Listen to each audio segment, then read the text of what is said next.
মিথ্যা কথা যেই ব্যক্তি ছেড়ে দিবে এই ব্যক্তির ব্যাপারে রাসূল জিম্মাদার। রাসূল জিম্মাদারি গ্রহণ করেছেন, রাসূল জিম্মাদারি গ্রহণ করেছেন।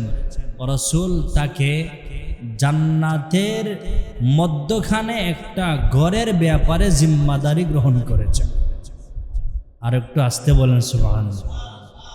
قال رسول الله صلى الله عليه وسلم أنا زعيم ببيت في ربد الجنة لمن ترك المراء وإن كان محقا وببيت في وسط الجنة لمن ترك الكذب وإن كان مازحا وببيت في أعلى الجنة لمن حسن خلقه। জুরে বলেন না সুবহানাল্লাহ। রাসূল বলেন, ও আমার উম্মতেরা শুনে রাখো, আনা জাইমুন, আমি রাসূল জিম্মাদার, আমি রাসূল জিম্মাদার, বিবাইতিন ফিল জান্নাতে, জান্নাতের মধ্যে একটা ঘরের ব্যাপারে, ফি রাবাদিল জান্নাতে, জান্নাতের এক সাইডে, জান্নাতের এক সাইডে ঘরের ব্যাপারে আমি রাসূল জিম্মাদার। আমার ওই উম্মতের ক্ষেত্রে যেই উম্মত লিমান তারাকাল মিরা ওয়া ইন কানা মুহিক্কান, ন্যায় সঙ্গত থাকার পরেও, হক পথে থাকার পরেও, ন্যায় সঙ্গত থাকার পরেও মানুষের সাথে ঝগড়া ছেড়ে দে, মানুষের সাথে ঝগড়া করে না, বিবাদ করে না, দরবার করে না। রাসূল বলেন, ওয়া বিবাইতিন ফি ওয়াসাতিল জান্নাতে লিমান তারাকাল কিযবা ওয়া ইন কানা মাজিহান, আমি রাসূল আমার ওই উম্মতের ব্যাপারে জান্নাতের মধ্যখানে ঘর বানিয়ে দেওয়ার ব্যাপারে জিম্মাদার।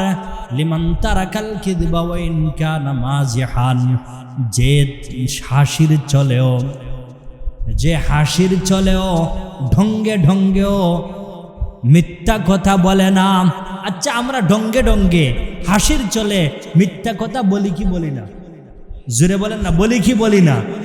রাসূল বলেন, লিমান তারাকাল কিযবা ওয়া ইন কানা মাজিহান, আমার ওই উম্মতের ব্যাপারে জান্নাতের মধ্যখানে ঘর বানানোর ব্যাপারে আমি রাসূল জিম্মাদার। যে হাসির চলেও মিথ্যা কথা বলে না, হাসির চলে, তামাশায়, ডঙ্গে ডঙ্গেও যেই ব্যক্তি মিথ্যা কথা বলে না, যেই উম্মত মিথ্যা কথা বলে না, রাসূল বলেন আমি রাসূল তার ব্যাপারে জান্নাতের মধ্যখানে ঘরের ব্যাপারে জিম্মাদার। রাসূল আবার 3 নম্বরে বলেন,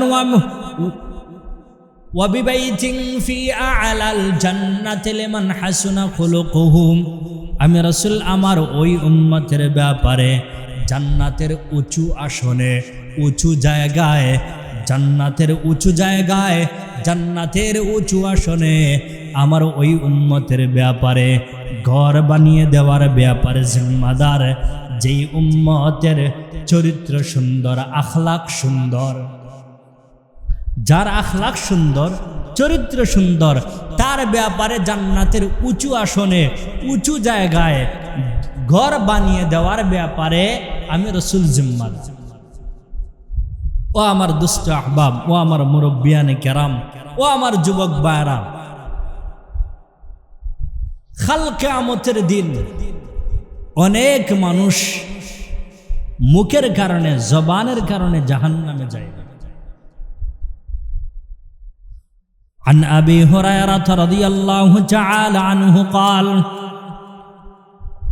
سئل رسول الله صلى الله عليه وسلم عن أكثر ما يدخل الناس الجنة قال تقوى الله وحسن الخلق وسئل عن أكثر ما يدخل الناس النار قال الفم والفرج। আবু হুরায়রা রাদিয়াল্লাহু তাআলা আনহু বলেন, রাসূলকে প্রশ্ন করা হয়েছে, রাসূলকে জিজ্ঞাসা করা হয়েছে, ইয়া রাসূলুল্লাহ, ইয়া হাবিবাল্লাহ, কোন কোন কারণে বেশিরভাগ মানুষ জান্নাতে যাবে? রাসূল বলেন দুইটা কারণে, দুইটা গুণের কারণে বেশিরভাগ মানুষ জান্নাতে যাবে। কয়টা কয়টা? দুইটা গুণের কারণে বেশিরভাগ মানুষ জান্নাতে যাবে। এক, তাকওয়াল্লাহ, আল্লাহর ভয়ের কারণে জান্নাতে যাবে বেশিরভাগ মানুষ। ওয়া হুসনুল খুলুক, আর যাদের চরিত্র সুন্দর, আখলাক সুন্দর, এই আখলাক সুন্দর হওয়ার কারণে বেশিরভাগ মানুষ আল্লাহর তৈরি জান্নাতে প্রবেশ করবে। প্রশ্ন করা হয়েছে, রাসূলকে এবার জিজ্ঞাসা করা হয়েছে, ইয়া রাসূলুল্লাহ, ইয়া হাবিবাল্লাহ, ওয়াসিলা আন আকসার মা ইউদখিলুন নাসান নারা, ক্বালা আল ফামু ওয়াল ফারজু। ওগো রাসূল, কোন কোন কারণে বেশিরভাগ মানুষ জাহান্নামে যাবে? রাসূল বলেন দুইটা কারণে বেশিরভাগ মানুষ জাহান্নামে যাবে। কোন জায়গায়? কোন জায়গায় বেশিরভাগ মানুষ জাহান্নামে যাবে? দুইটা কারণে। রাসূল বলেন এক নম্বর আল ফামু, এক নম্বর জবানের কারণে, দুই নম্বর ওয়াল ফারজু, লজ্জাস্থানের কারণে। দুইটা কারণে বেশিরভাগ মানুষ জাহান্নামে প্রবেশ করবে। এক, জবানের কারণে, দুই, লজ্জাস্থানের কারণে। এজন্য রাসূল আরেক হাদিসের মধ্যে বলেন, ও আমার উম্মতেরা, তোমরা জবানের হেফাজত করো, লজ্জাস্থানের হেফাজত করো, আমি রাসূল তোমাদেরকে জান্নাতে নিয়ে যাওয়ার জিম্মাদার হয়ে যাব। قال رسول الله صلى الله عليه وسلم من يضمن لي ما بين لحيه وما بين رجليه أضمن لهم الجنة। রাসূল বলেন আমার যেই উম্মত জবানের হেফাজত করবে, লজ্জাস্থানের হেফাজত করবে, আমি আমার ওই উম্মতের ব্যাপারে জিম্মাদারি গ্রহণ করলাম। আমার ওই উম্মত মারা যাওয়ার পরে আমি রাসূল তাকে জান্নাতে নিয়ে যাওয়ার জিম্মাদার।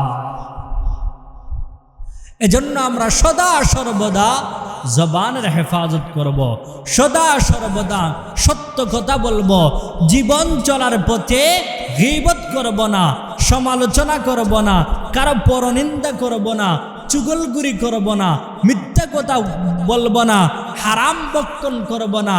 এই যে মিথ্যা কথা না বলা, গীবত না করা, সমালোচনা না করা, কারো দুশ্চর্চা না করা, চুগলগুরি না করা, সুদ না খাওয়া, ঘুষ না খাওয়া, হারাম বক্তব্য না করা, এটাকেই বলা হয় জবানের হেফাজত। এটাকেই বলা হয় জবানের হেফাজত। আল্লাহ তাআলা আমাদেরকে মিথ্যা, গীবত, চুগলগুরি, পরনিন্দা, হারাম, সুদ, ঘুষ, এই ধরনের যত নাফরমানি আছে, এই সমস্ত নাফরমানি থেকে আল্লাহ আমাদের সকলকে হেফাজত করেন। ওয়ামা আলাইনা ইল্লাল বালাগ। আসসালামু আলাইকুম ওয়া রাহমাতুল্লাহি ওয়া বারাকাতুহু।